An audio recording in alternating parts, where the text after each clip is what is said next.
The Oddman Audie Stevenson here for NBL Canada Live, and I'm sitting here with the brand new head coach of the Oshawa Power, Larry Blunt. How you doing, man? All is exciting. I'm excited. It's surreal. Still hard to believe I'm in Canada, but it's been an exciting transition, and I'm really excited about where things are heading.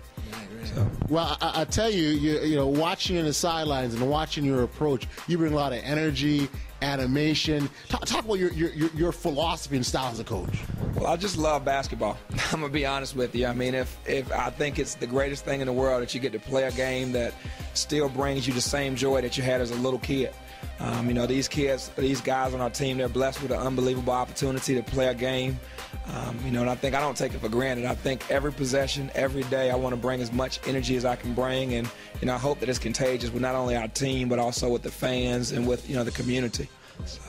And that community involvement is big. I mean, we're out here doing this for the fans. It's important that we don't forget that. I'm glad that you spoke to that. I gotta say, I appreciate your humility, your approach. I think it's important in the role as a coach. Sure.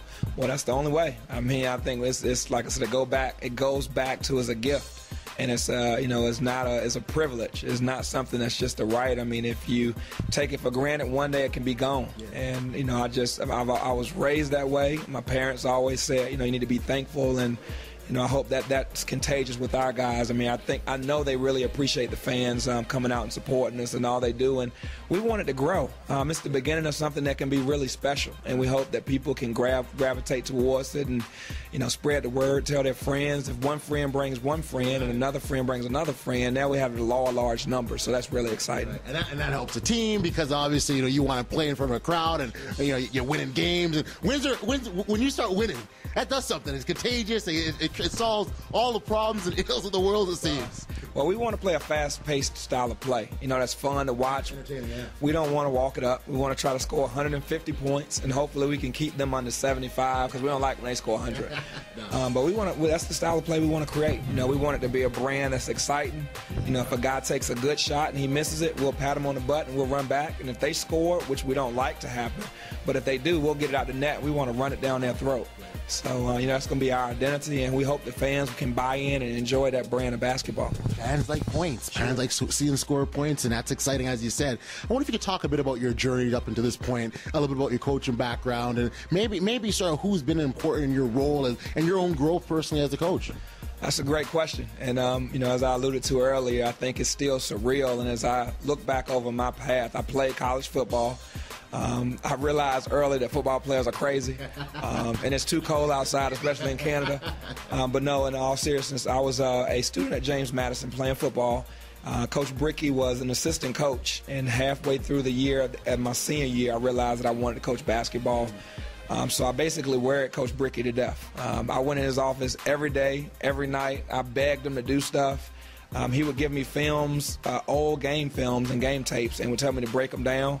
And I didn't realize they weren't relevant. They were old games from years past. But I thought it was, you know, it was neat for me, being a small town country boy, to take those games and be able to break them down and to pick his brain. And you know, he's been an unbelievable mentor, friend. He hired me as an assistant and gave me my third job. And we've kind of developed that relationship. And after leaving there, I went to Hamden, Sydney, which is a Division III school. And I was there for 4.5 years, and I worked with a gentleman by the name of Coach D. Vick, and he was unbelievable. We had a great friendship. He was a great mentor, you know, great friend, and I think those two guys have had an unbelievable impact on me as a coach, not only as a coach but as a person. You know, they've helped to instill work ethic in me. They've helped to teach me the game, especially with the football background.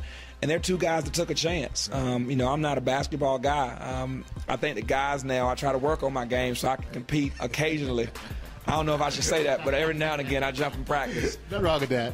But the rim keeps getting a little higher, but that's a whole other story. Usually does. But it's, you know, I think I'm thankful that those guys gave me an opportunity, and I'm also thankful that this organization took a chance on a young, loud, energetic guy that they don't know much about. But it kind of seems that's the perfect fit for this kind of squad. They're young, they've got a lot of energy as well, and I think that helps kind of resonate and connect with players. Well, it does. I mean, you know, and I hope it does. You know, I think it's a fine line. You know, I think I'm you know, close to their age, but I think sometimes we have to draw the line, and I think they respect me.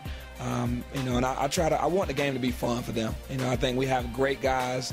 we don't have I don't think we have a star. I don't think we have a guy that's going to score 40 every night. But I think that makes us challenging to prepare for, because we have a group of guys that strengthen the team. And, I think with us, we want to have fun. We're starting to realize if you give up a good shot to get a great shot, and you pitch it ahead, and you may not get a shot this time, but if you give it up, then they'll get it back to you the next time. And that's fun when you can get playing that way. So. You mentioned the word fun a few times now, and that's part of your pre-game sort of talk with the players. I had an opportunity to see some of that, and you talk about we're going to have fun and we're going to play together.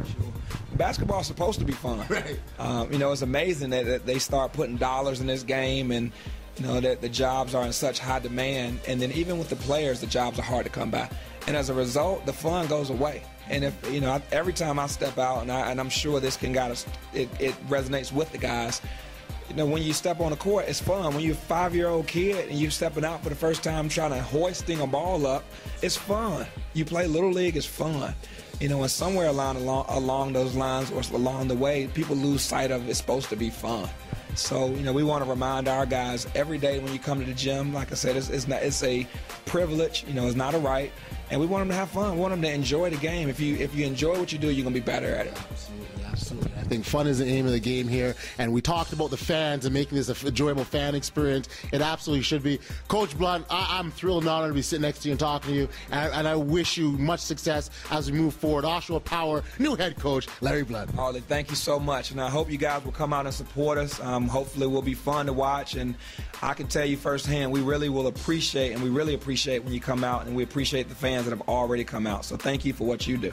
You've heard it directly from the coach himself. Thanks so much, Larry Blunt. Thanks, Harley. All right, man, that's worked.